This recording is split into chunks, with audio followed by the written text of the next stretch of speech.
Good morning, everyone. Thank you very much for coming. My name is Leon Weliki. I'm a group program manager with the Azure team, and I focus on user experience for Azure.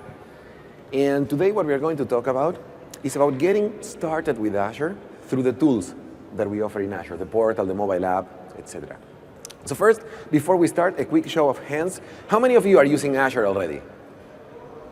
Oh, interesting, like a half, third. How many of you are considering starting to use Azure? Awesome. Thank you very much. For the ones who are using it, thank you very much. For the ones who are considering starting using it, welcome, and I hope that what we are going to see today helps you getting started and starting that journey. One thing that I like to mention is what is the goal of our team as we are building this experience. So our goal is to provide you with an enjoyable and productive, and those two things are equally as important to us, that can help you be productive regardless of your level of experience or Azure footprint. So whether you are 1 day into Azure, 1 year into Azure, you have one resource, you have thousands of resources, we want to make sure that you have a productive and enjoyable experience. And one of the ways in which we do that, oh, that's me, sorry, is by providing some interaction patterns that work across all the platforms. So you learn a few rules, and then you can get by. Another thing that I wanted to mention also is that we want to provide that experience across different interaction patterns, interaction forms, and form factors, which means, for example, if you're kind of like a point-and-click GUI guy, you can use the portal and point-click, do it all with the mouse. But also if you're kind of a shell guy, you like scripting or whatnot, we have Cloud Shell fully integrated in the portal, so within the same tool, you can jump back and forth between those two things very seamlessly. Also, we have the portal that you can do it when you're in front of a computer. You can manage Azure in front of a computer or monitor your stuff. But also we have a mobile app that you can take with you and take Azure everywhere you go. So we are going to go through this getting started experience through a journey. We won't be able to cover everything that you can do in the portal in the time that we have.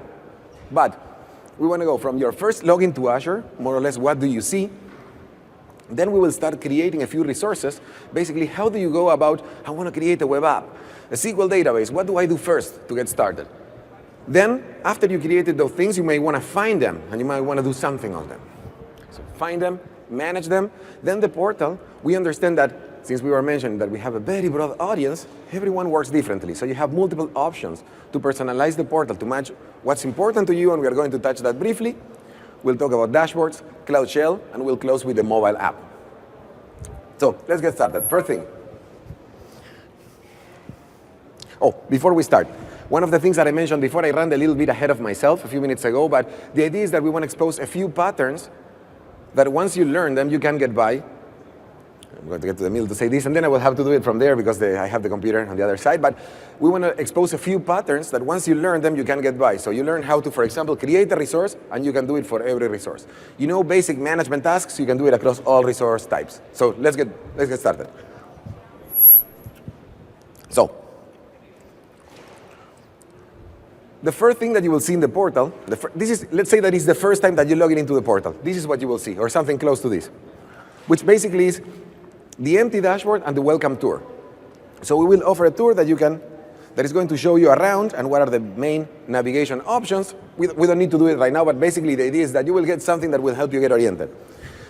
If you've already been using Azure and did not have the opportunity to see the tour yet, and you would like to see it, you click here on the help icon, launch guided tour, and you can do it at any time you want. As you notice, I'm going to stand here for a second. The first thing that you will see here is the main dashboard.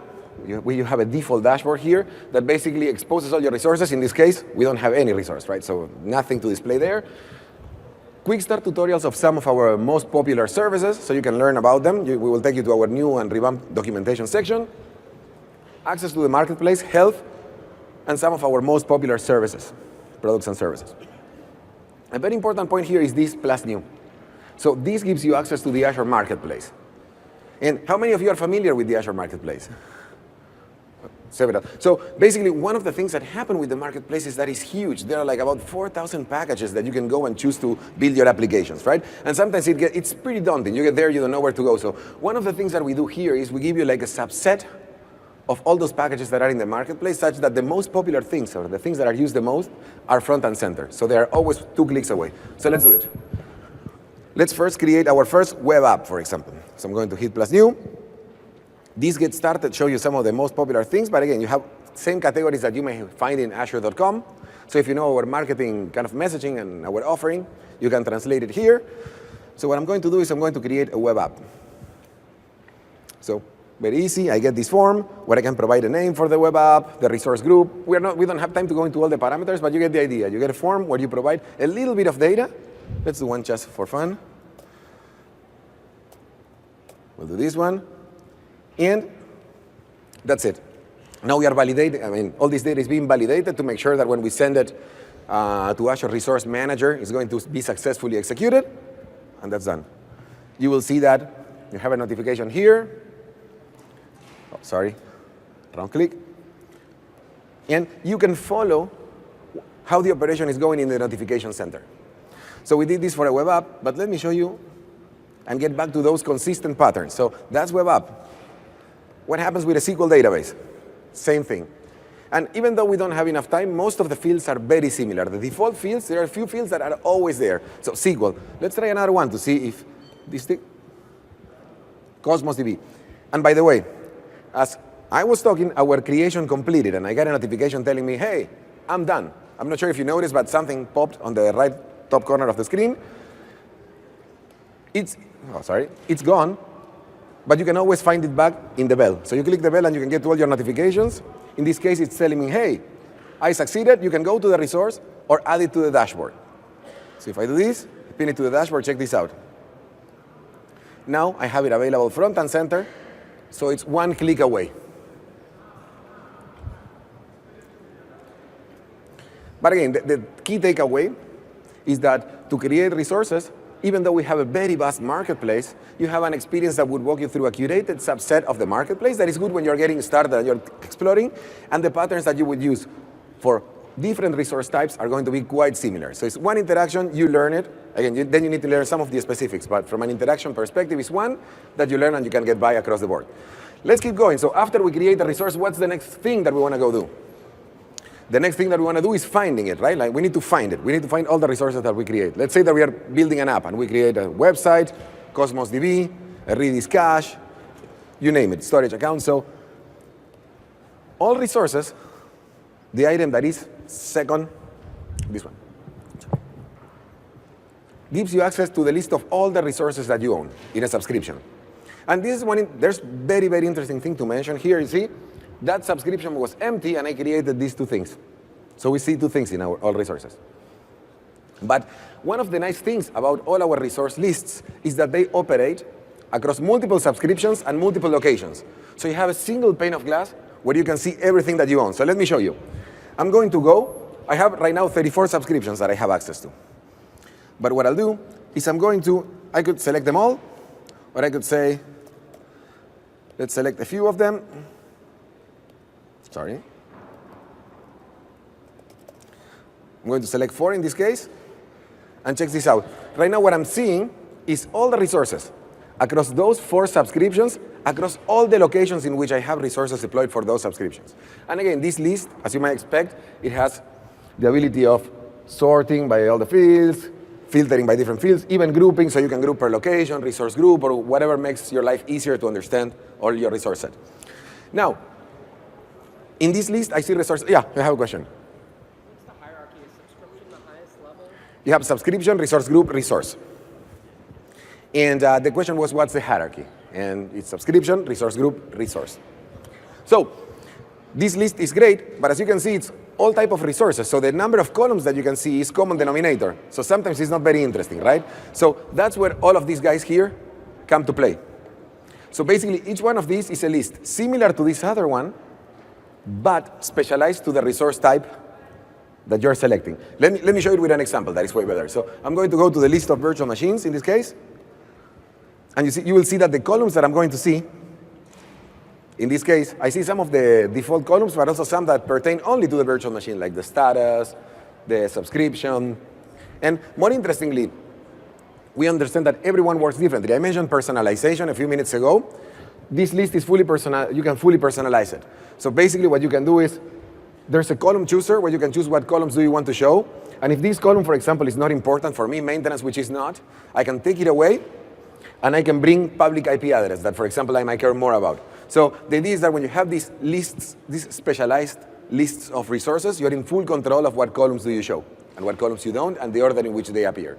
So we have the list of resources. Then I'm going to call a scenario, for example, which is true. I created several VMs for testing, and I wanted to start or stop some of them. So the first thing that I need to do is find those VMs.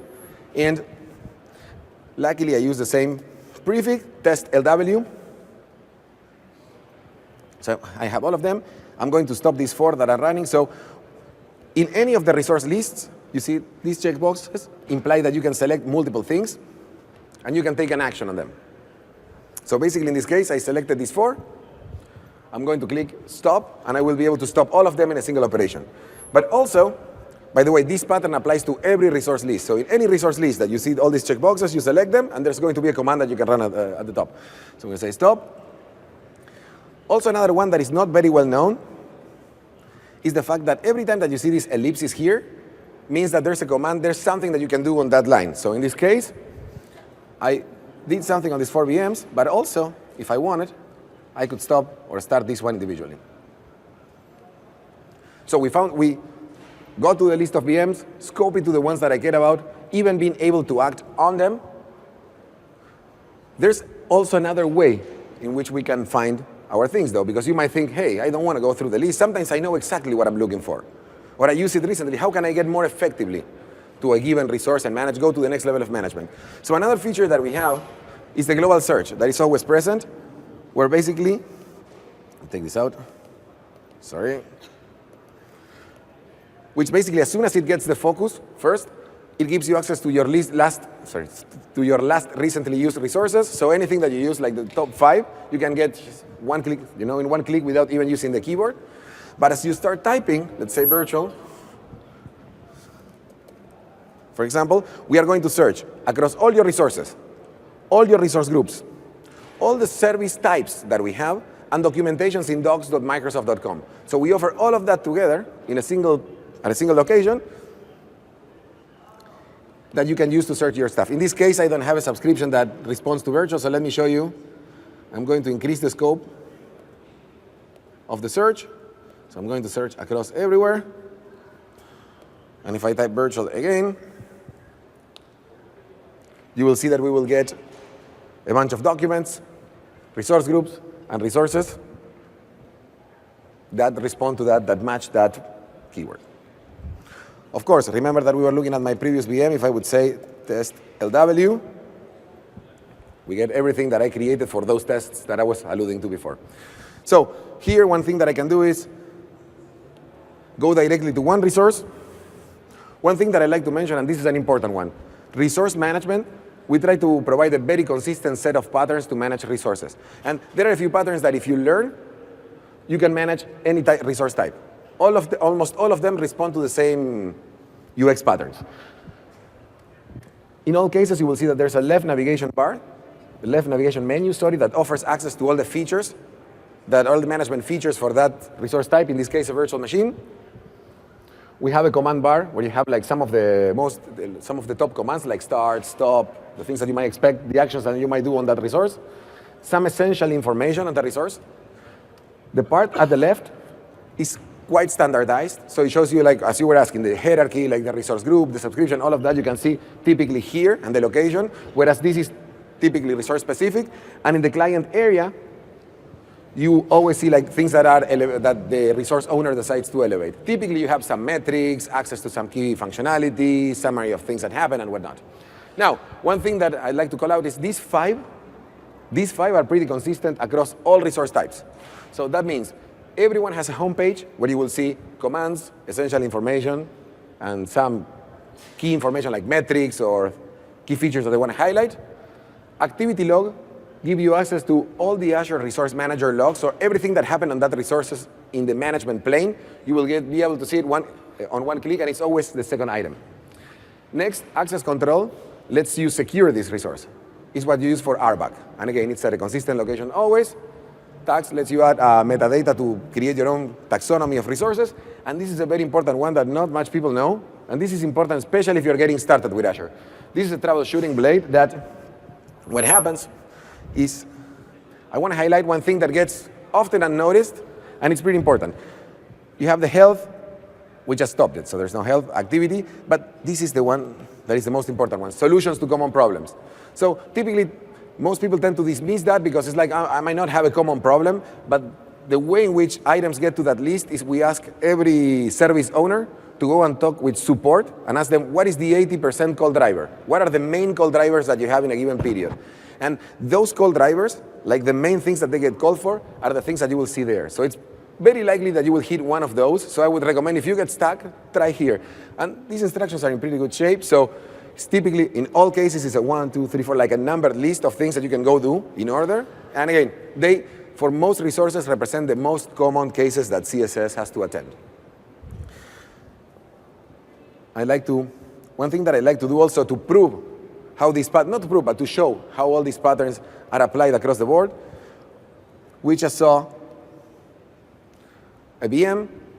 Check this out. This is a web app. So again, the same pattern that we described before. The screen looks almost identical in a way if you are glancing. Let's see, a storage account. Again, very similar. You see these 5 things here. Essentials with the things that represent the hierarchy, as you mentioned. Those are specific things that they want to elevate. And again, those 5 here as well. So we know how to perform basic management operations. We even personalize the lists a little bit to have the columns that we want. The next thing that we can do is we can have dashboards. We can create dashboards. So as you are creating your apps and have things that you care about, sometimes you might either have the things that are important to you front and center, like direct access to them like I did here. I can access this web right away from the dashboard, or have metrics that are important to you and you want to see as soon as you get to Azure, see those metrics front and center and not have to navigate for that.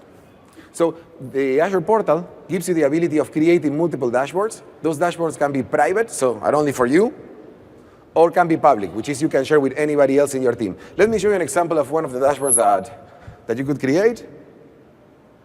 This one, by the way, if you're interested and you want to create this one, this was what we created in the build conference, in the build session about Azure Monitor. So basically, it's a dashboard that shows how to monitor a full app, the Contoso loans, I think. So again, if you want to get the next level of detail on this one and build something like this, it's all shown in the Azure Monitor session at build that is recorded. How many of you are using dashboards and have dashboards, not like this, but close? You? Awesome, awesome. We'd love to hear from you. So after we can catch up, and I'd love to learn how is your experience. So we said dashboards. Again, switching from one dashboard to the other is very, very easy. Check this out. You have like a switch here that you can use, and that's it. That's how you switch. Also, you have an overflow area where you have all your dashboards, and you can search. Every time that you see a piece of information that is of interest, anything that you like, and you see a pin icon near to it, for example, let me show you. This is a SQL Server, for example. An icon like this one or like this one, that means that that particular widget can be pinned to the dashboard. And last but not least, we are almost running out of time. As I mentioned, we support multiple interactions paradigms, and you have Cloud Shell available always one click. One of the nice things about Cloud Shell, well, it has many nice things. One is that it's fully integrated with the portal. It supports Bash and PowerShell. You can use a combination of clicking and scripting very seamlessly. And one of the nice things is that the scripting, like the storage, is persistent. So basically, if you have a set of scripts that make you really productive, you can put them in that persistent storage, and they're always easily accessible no matter where you are. You don't have to take them with you. It's a fully authenticated console that you can use directly from the Azure portal in any browser. So that's pretty cool. Now, all of this requires you to be in front of a computer. For the cases where you're not in front of a computer, we have the Azure mobile app. How many of you have installed or have seen the Azure mobile app? And we have a session. That's awesome. Thank you very much. What do you think? You like it? Thank you. Thank you. Ilse over there, if you want, she's the PM for the Azure mobile app. So if you have any feedback or any comments, you can hang out with her after the session. But sorry, over there. And, but one of the things that I would recommend is install the app. The app is great. It follows the same principles that we are trying to follow with the portal. So as soon as you get in the app, you can favorite the things that are important to you, so you see them front and center. So you have direct access to those resources that you care about. You can do, you can follow metrics. You can perform management tasks. And very importantly, also, all of this is available in the mobile app. So you can do things like that are quick tasks. So I need to stop a VM or whatever. But if you're in a real emergency and you're in the middle of the road, right, and you need to really act on something, and you have those scripts that make you really productive in your storage account, you can run them also from the mobile app. So basically, you have a you are taking Azure really in your pocket with you. Let me go back to the slides because we are almost out of time.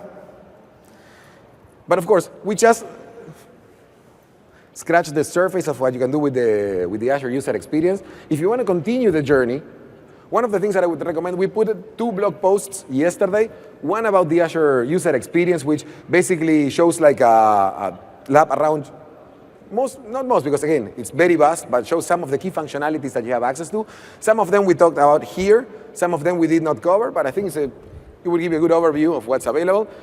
And this other one where basically it shows you some of the good stuff also that we have in the mobile app. I really like the title, 5 more reasons why you should download the Azure mobile app. I think there are more than 5 reasons, but the ones that are here are pretty good, are really good. So, and the next one, for the ones who want to help us, I mean, we cannot do this without you. So basically one thing that we do is we are running constantly usability studies. And as these features that you see that make it to production typically go through multiple usability validation layers. Every Friday of the week, no exception, we run usability studies, and every quarter we run larger studies. And if you are interested in participating in those studies and help us shaping the future of the portal, we'd love to have you as part of the group of the testing group. The interesting thing is that in these studies is the range of the things that you will get to see is like from very early ideas, because before we get to build something, we want to validate even the early concepts and the prototypes and the direction, to some features that are quite fully baked. So one thing that I wanted to do is for the ones who sign up, I have a few prizes here for the first 1, 2, 3, 4, 5, 6, 7 that sign up. So I have like a water bottle, 3 water bottles, 2 t-shirts, and 2 socks. So this is the thing. If you sign up, yeah, and it's on a first come, first serve. So I'm guessing that the last 2 are getting the socks, right? That's how it seems that it's going to work. But the socks are pretty cool, though. I like that. I got a pair for me. I'm not wearing them right now, but I should have. But what I was going to say, oh, yeah, these panels are pretty cool, and are really helpful. Really help shaping the product. So sign up, and when you show me, you get to choose the price.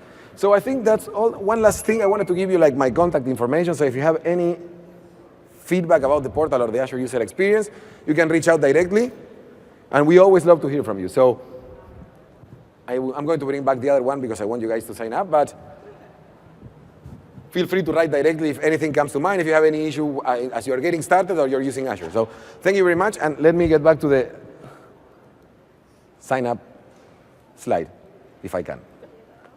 Thank you.